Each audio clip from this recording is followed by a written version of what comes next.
Hi, I'm Skye Collyer, and we're at the 9th Annual Whistler Capital Event Conference. Joining us today, Ron Handford, CEO of 60 North Gold. Great to have you here. Thank you, Skye. It's a pleasure to be here. So tell us about your company. 60 North Gold was formed 3 years ago.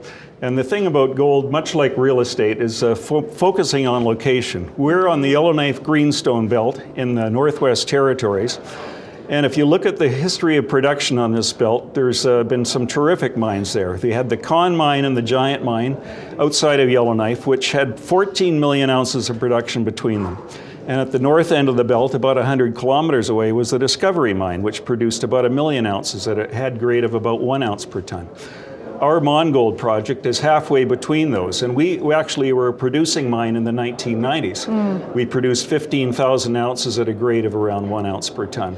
So this is a narrow vein, underground very rich vein type deposit, and we're very excited to be able to bring this back into production.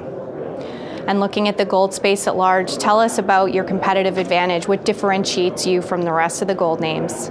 Well, we have the only permitted gold project for production in the Northwest Territories. So that immediately sets us apart, in the Northwest Territories, but it makes us, I think, very unique in the junior exploration/development space. In addition to the operating team that was there in the 1990s still being with us, so we have the underground operating skills.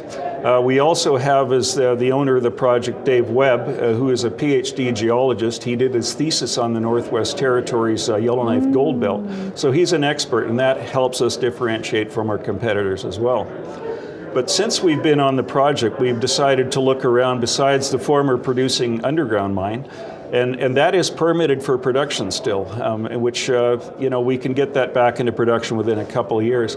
But we were exploring around the property over the last 2 summers, and we've come up with a new discovery last year, which was a VMS, or volcanogenic massive sulfide zone, which takes us a little bit away from gold. It's actually got a really high component of silver in it with some very exciting lead and zinc components, as well as gold. So we've still maintained our focus on redeveloping the underground mine, but now we've got the blue sky of this development opportunity and exploration opportunity on new gold zones, as well as this VMS thing, which could be a game changer for the company. Talk to us about the next 6 months, major milestones, goals you're looking to achieve.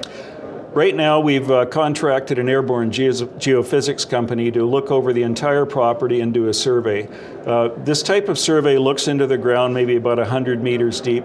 What it will give us is the areas where there's expected higher metal concentrations, as well it gives us the structure of the rock.